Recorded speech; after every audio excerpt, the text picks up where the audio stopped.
का breeding ground यानी अफजाइश गाह है।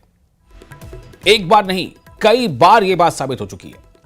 दहशतगर्दी को लेकर इसका दोहरा मायार कई बार मंजर यहां पर आ चुका है।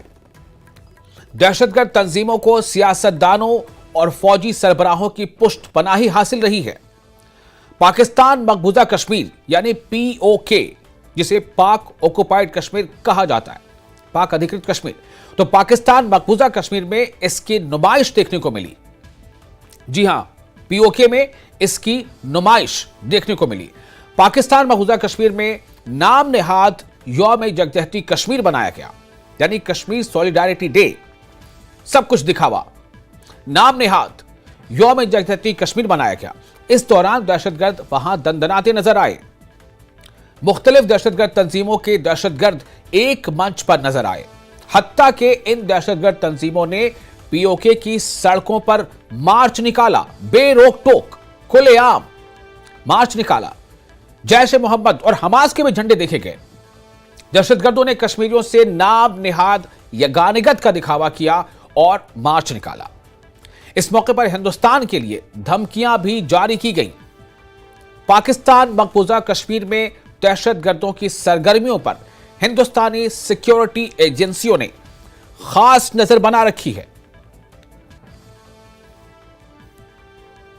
तो ये तस्वीरें आप देख रहे हैं, किस तरह पाक ऑक्युपाइड कश्मीर, जो पाक अधिकृत कश्मीर कहा जाता है, जिसे पाक मकबूजा कश्मीर कहा जाता है, यहां पर आप देखिए किस तरह से लगातार जो है वहां पर जुलूस निकाले जा रहे हैं, मार्च किया जा रहा है, मोटरसाइकिल रैलियां निकाली जा रही हैं।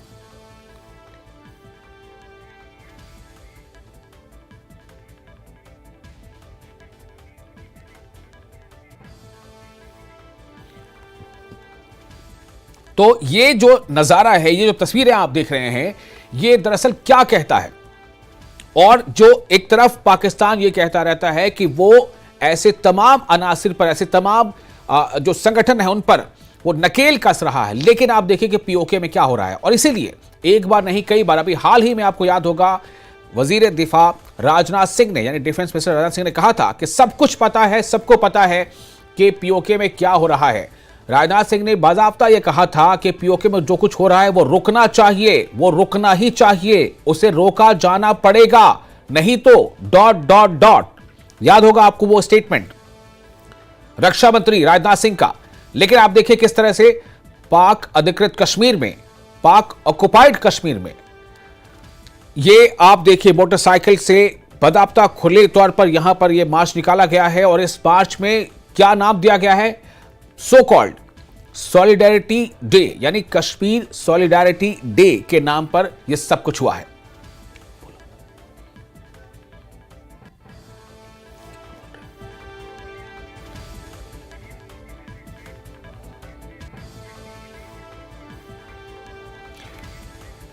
तो ये जो वीडियो आप देख रहे हैं इस वक्त स्क्रीन पर, और इस वीडियो में जो अलग अलग लोग दिख रहे हैं, ये दहशतगर्द हैं या उनके माविन हैं।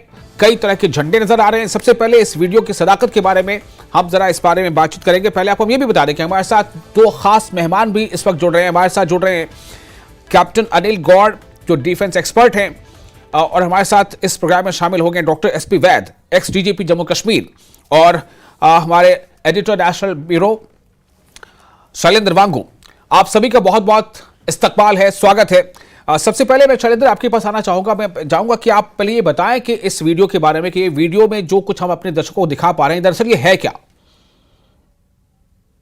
ये कल का वीडियो है। कल जो POJK है वहां पर कश्मीर सॉलिडारिटी डे मनाया जाता है, ऑब्जर्व किया जाता है। ये पाकिस्तान का प्रोपेगेंडा जो हर साल वो करता रहा है, लेकिन इस बार खास बात ये थी कि इसमें हमें देखने को मिला टेरर कॉकटेल, यानी आतंक का कॉकटेल, जिसमें न सिर्फ लश्कर बल्कि जैश के साथ साथ हमास का जो आतंकी संगठन है वो भी कल इस जो ये एक इवेंट वहां पे हुआ था POJK के रावलाकोट में, वहां पर ये तमाम आतंकी एक ही मंच पर एक साथ दिखाई दिए। उससे पहले एक बाकायदा एक रैली निकाली गई है जिसमें जैश और हमास के जो झंडे भी आप देख पा रहे होंगे वो उसमें नजर आ रहे हैं। तो कहीं ना कहीं ये एक बड़ा एक्सपोजे है कि किस तरह से पाकिस्तान आतंक का मदरशिप आज भी है, और ना सिर्फ ऐसे संगठनों को वो समर्थन दे रहा है जो कि भारत विरोधी है, बल्कि ऐसे संगठनों को भी समर्थन दे रहा है जो कि इंटरनेशनली जिनको एक टेरर आउटफिट माना गया है। तो ऐसे में कश्मीर को लेकर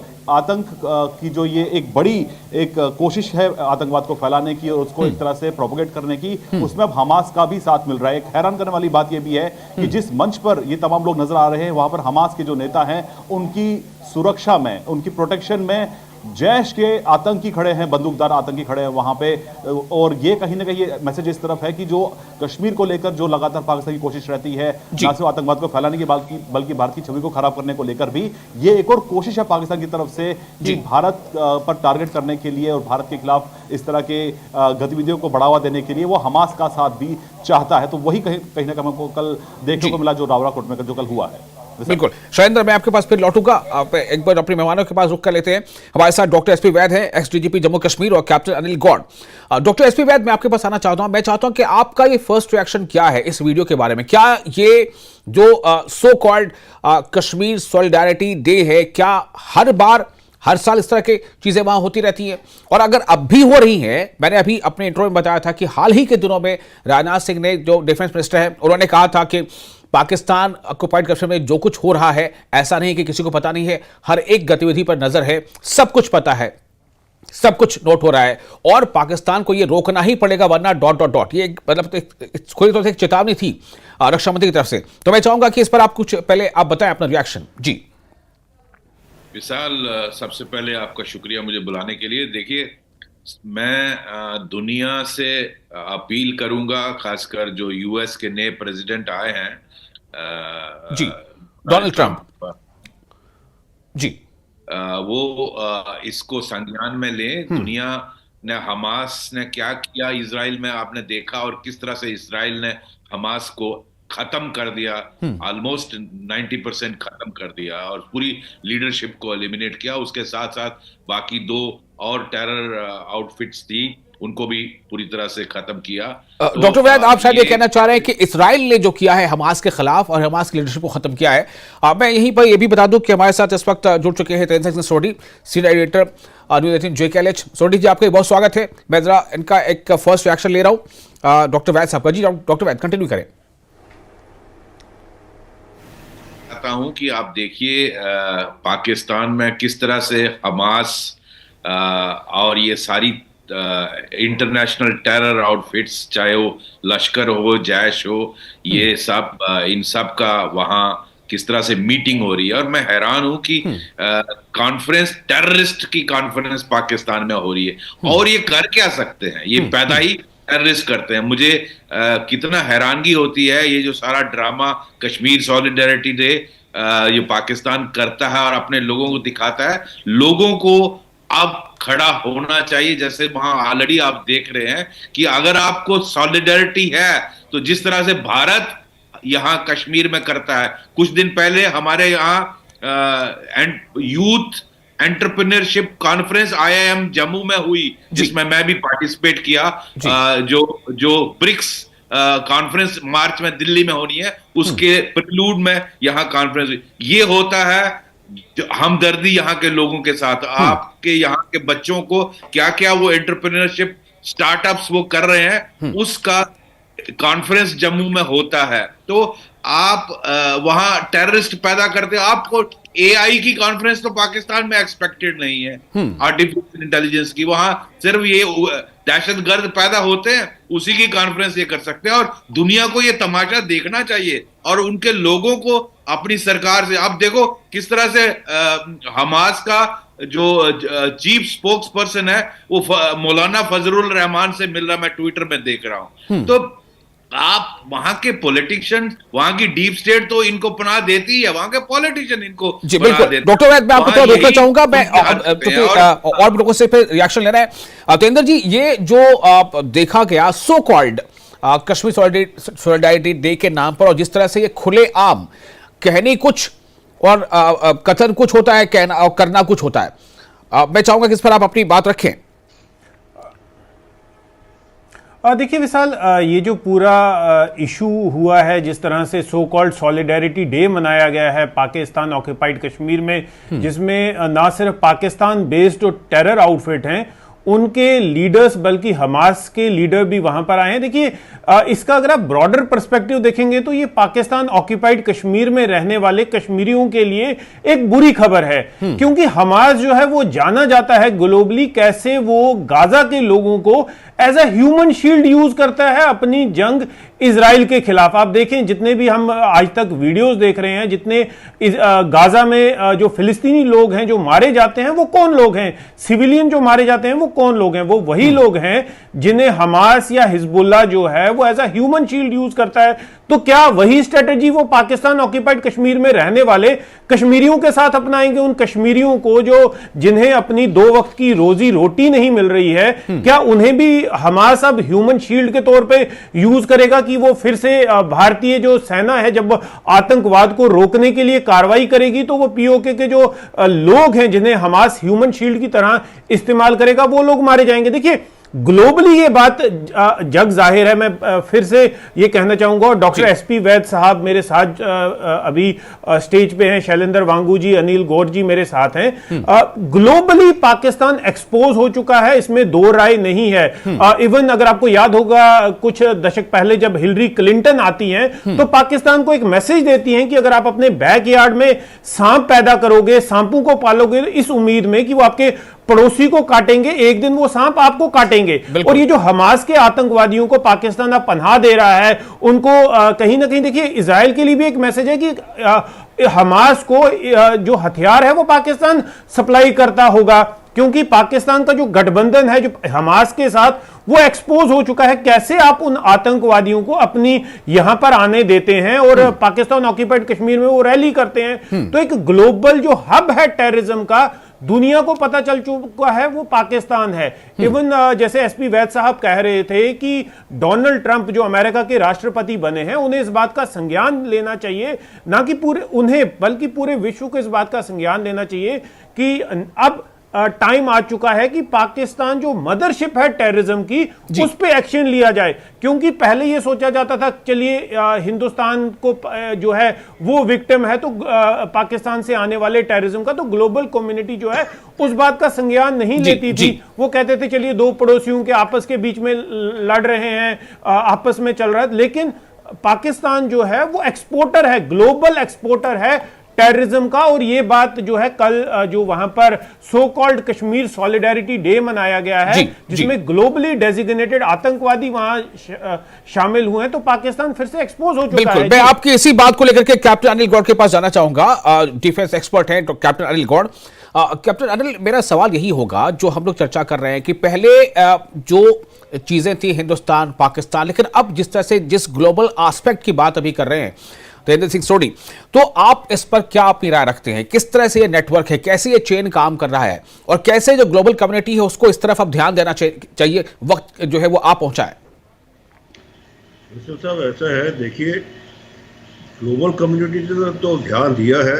यूनाइटेड नेशंस के अंदर कितनी बार रेजोल्यूशन मूव हुआ है पाकिस्तान के खिलाफ, पर ब्लॉक किसने किया है उसको? ब्लॉक चाइना ने किया है। अफसोस की बात यह है कि देखिए जो परमानेंट मेंबर है चाइना, उसका अपना एक बिजनेस इंटरेस्ट है उधर, क्योंकि चाइना पाकिस्तान इकोनॉमिक कॉरिडोर और साथ में गोदावरी पोर्ट, और उसके जो बरसों की सपना है उसका एक वार्म वाटर पोर्ट का, वो है वहाँ पे। अब उसके लिए वो पाकिस्तान को, जैसे होता है ना बच्चे को संभाल के चले, चाहे वो बच्चा आपको लाठी मारे चाहे कुछ करे, पर आपने उसको घर से निकालते नहीं ना उसको। तो यही हाल चाइना का है। वो इस सबको पता है, ये नहीं है कि किसी को नहीं पता। देखिए ये तालिबान कौन है?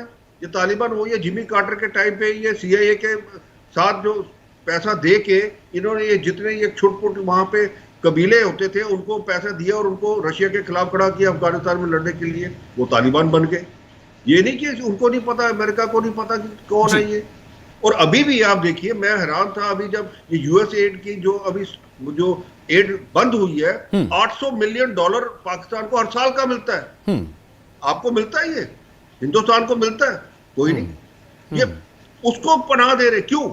आप एक चीज समझिए, यहाँ पे जो है वो कहते हैं ना हाथी के दांत दिखाने की ओर और खाने की ओर, जी, ये सब के सब सिर्फ लिप सर्विस करेंगे, इसके खिलाफ ये नहीं कुछ करेंगे। आप देखिए वही यूएन एजेंसीज जो है गाजा में उन्होंने क्या किया, जितना पैसा आया हमास के पास उसे टनल बना लिए, सारा कुछ आज एक्सपोज हो गए। तो क्या हुआ उसका? ये चीजें जो हैं हमें, मैं तो बार बार एक चीज कहता हूं, ये हमें किसी के ऊपर अब डिपेंडेंट नहीं रहना चाहिए कि जी कोई ये आएगी जी, ये यहाँ से जी यूएन में रेजोल्यूशन पास होगा जी, पाकिस्तान को ये डिक्लेयर करेंगे, वो हमें अब प्रोएक्टिव होना पड़ेगा, हमें प्रोएक्टिव होना पड़ेगा। ये proactive आपका नहीं होंगे। अप्रोच है।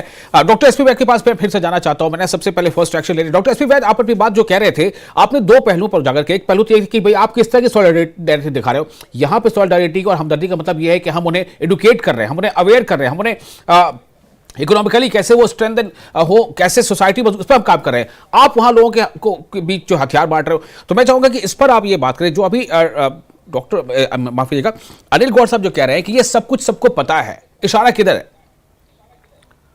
बिल्कुल वो सही कह रहे हैं अनिल गौर जी, मैं बिल्कुल सहमत उनसे।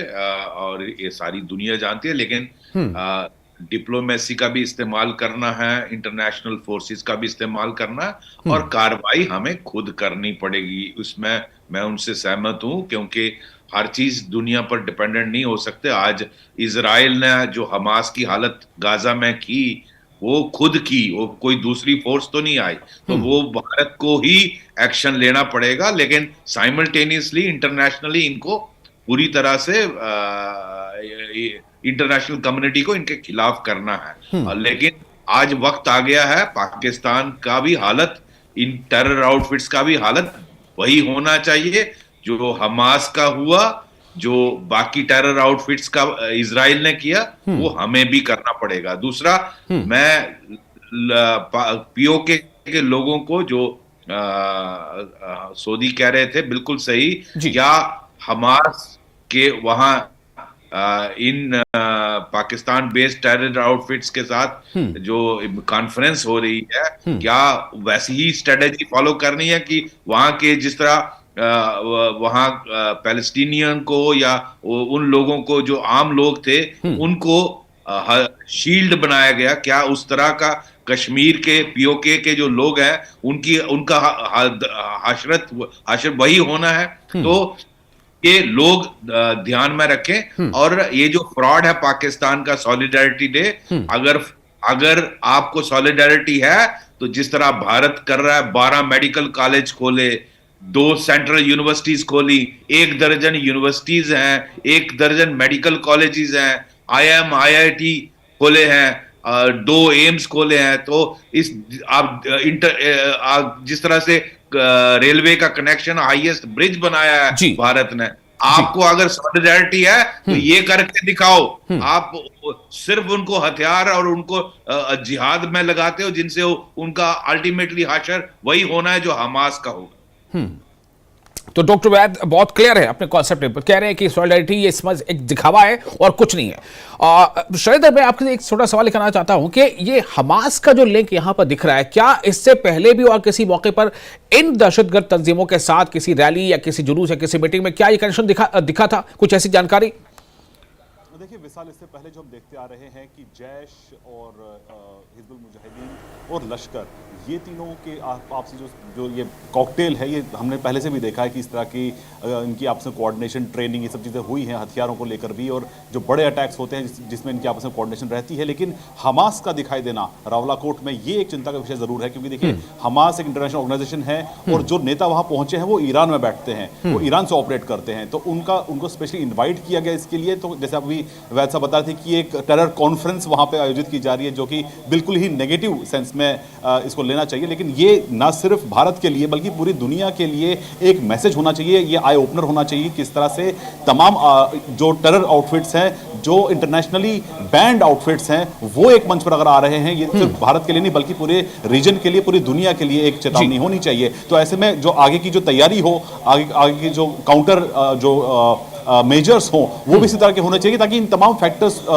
ये तमाम जो चीज़ें हैं उनको फैक्टर इन करके आगे की स्ट्रेटजी तैयार की जानी चाहिए। आपको ये भी याद दिला दें कि अब से कल और परसों भी यहाँ दिल्ली में गृह मंत्री अमित शाह ने भी एक अहम बैठक की थी, जिसमें किस तरह से इन्फिल्ट्रेशन को रोका जा सके, इन तमाम पहलुओं पर उनको ब्रीफ किया गया था। इसमें एलजी मनोज सिन्हा भी मौजूद थे और जो सिक्योरिटी जो एहलकार वो भी इसमें मौजूद थे। तो कुल मिलाकर भारत लगातार नजर बनाए हुए है और जो कल वहां पे हुआ है उससे एक दिन पहले ही इंटेल एजेंसी के पास की खबर आ गई थी कि किस तरह से हमास को वहां पे इनवाइट किया जा रहा है और किस तरह का आयोजन वहां पे किया जाएगा। लेकिन इसके लिए ये जरूरी होगा कि ये जो वीडियोस हैं ये पूरी दुनिया तक पहुंचे, ताकि पाकिस्तान एक बार फिर दुनिया को एक्सपोज हो जाए कि किस तरह से वो हमास सपोर्ट। बिल्कुल तेजिंदर जी, आपने जो एस्पेक्ट सामने रखा है कि जिस तरह से हमास जो है अपने ही शहरियों को या शहर के लोगों को जो है, चाहे वो ख्वातीन हो बच्चे, उनको ह्यूमन शील्ड के तौर पर इस्तेमाल करता है, उसका क्या ऐसे स्थिति के लिए ये ग्राउंड तैयार हो रहा है? ये एक पहलू है। दूसरा पहलू ये मैं जानना चाहता हूं कि जो सवाल मैंने आपसे किया था, शैलेंद्र जी से किया था, कि क्या हमास का प्रेजेंस ये किसी एक बहुत बड़े किसी आने वाले वक्त में एक बड़े चेन की तरफ इशारा कर रहा है, टेररिस्ट नेटवर्क की तरफ इशारा कर रहा है? क्या ये प्रेजेंस भारत के सामने है? चूंकि इसमें है कि बहुत गहरी नजर रखी जा रही है। अभी शैलेंद्र ने बताया कि अब एक दिन पहले ही जो दो दिन तक की बैठकें चली थी जम्मू कश्मीर की सलामती को लेकर के, ये कितना इंपॉर्टेंट है उस पर ध्यान देना? देखिए विशाल, मैं ना एक बात यहाँ ऐड करना चाहूँगा। जब डॉक्टर एसपी वैद साहब डीजी पुलिस थे तो इनका एक बड़ा फेमस ट्वीट आया करता था, वेल डन बॉयज। तो अगर ये हमास वाले जो कुछ ऐसी हरकत फिर से करते हैं जम्मू कश्मीर में, तो मुझे लगता है कि वैद साहब का वो ट्वीट फिर से आना शुरू हो जाएगा, वेल डन बॉयज। तो कोई भी अगर पाकिस्तान की तरफ से हरकत की जाती है, आतंकवादियों को भेजा जाता है, उन आतंकवादियों की जो जगह होगी वो 6 फुट कब्र के नीचे होगी। इस बात में कोई दो राय नहीं है। हमारी जितनी भी सुरक्षा एजेंसीज हैं, चाहे वो आर्मी हो, सीआरपीएफ हो, जम्मू कश्मीर पुलिस हो, पूरी तरह से कैपेबल हैं किसी भी तरह के चैलेंज का मुकाबला करने के लिए। पहले एक बार पाकिस्तानी जो सपोर्टर थे जम्मू कश्मीर में, उन्होंने एक हवा मचाया था कि अलकायदा वाले हैं वो आ रहे हैं, तो उनका भी अंजाम वही हुआ जिस तरह से एक फेमस जो हमारे जनरल रहे हैं 15 कोर के लेफ्टिनेंट जनरल केजेएस ढिल्लन, उन्होंने कहा था कितने गाजी आए कितने गाजी गए। तो ये चीज होती रहेगी, लेकिन सिक्योरिटी एजेंसीज पूरी तरह से मुस्तैद हैं किसी भी तरह के चैलेंज का मुकाबला करने के लिए। हमास का प्रेजेंस जो है पीओके में, वो पीओके के लोगों के लिए खतरा है और जम्मू कश्मीर के जो लोग हैं, स्पेशली कश्मीरी जो हैं, उनके लिए भी एक वार्निंग साइन है। क्योंकि देखिए विशाल, सबसे इंपॉर्टेंट चीज जो हमें यहां जाननी चाहिए कि जितने भी फॉरेनर जो यहां पर आतंकवादी अभी तक जम्मू कश्मीर में पकड़े गए, उनसे जब इंट्रोगेशन की गई तो उन्हें सिर्फ एक बात बताई गई कि उन्हें लालच दी गई थी कि अगर वो जम्मू कश्मीर में आएंगे, नंबर 1 वो होली वॉर सो कॉल्ड जिहाद लड़ेंगे और उन्हें कश्मीर की जो लड़कियां हैं उनसे शादी कराई जाएगी। तो ये एक वार्निंग साइन है जम्मू कश्मीर के लोगों के लिए कि जम्मू कश्मीर के स्पेशली कश्मीर घाटी के लोगों को लामबंद होना होगा, ऐसी ताकतों के खिलाफ, ऐसी ताकतों को सपोर्ट नहीं करना होगा। देखिए 2019 5 अगस्त को जब धारा 370 को हटाया गया था, पाकिस्तान ने बड़ी कोशिश की जम्मू कश्मीर में हालात को खराब करने के लिए, लेकिन उनके हर मंसूबे नाकामयाब कर दिए गए। जितने भी टेरर कमांडर्स यहां पर थे, चुन चुन के उन्हें मारा गया। अभी तक जितनी भी टेरर आउटफिट्स यहां पर हैं वो लीडरलेस हैं। बेशक उनका कार्डर कहीं ना कहीं है, लेकिन उनके पास कोई बड़ा लीडर नहीं है। समय बहुत कम रह गया है। मैं अनिल गौर साहब से छोटा सा एक फाइनल स्टेटमेंट लेना चाहता हूं। अनिल गौर जी, मैं यही जानता हूं कि क्या पैगाम, क्या संदेश आपके लिए, जम्मू कश्मीर के लोगों के लिए, पीओके के लोगों को क्या करना चाहिए, जो कॉमन बासेस है, जो कॉमन लोग हैं? समय कम है थोड़ा जी। वैसे साहब, पीओजेके के लोग ऑलरेडी वहां प्रोटेस्ट कर रहे हैं। उन्होंने तो ये नारे लगा दिए हैं कि फौज की वर्दी में दहशतगर्द है, और वो वहां से कहते हैं हमने वापस कश्मीर के साथ हमने मिलना है, हिंदुस्तान के साथ मिलना है जी। वो तो कब से उधर चल रहा है और उनके खिलाफ इतना क्रैकडाउन चल रहा है, इतना वहां पे मैं कहूंगा उनके ऊपर जातियां हो रही हैं वहां पे जी। तो ये लोग, वो लोग तो दुखी है वहां पे, ना उनके पास कोई इख्तियार है, ना उनके पास कोई खाना ना पीना। वहां से उनका जो बिजली भी जो कहा था उनको, बिजली पैदा होगी आपको मिलेगी, वो भी नहीं मिलती।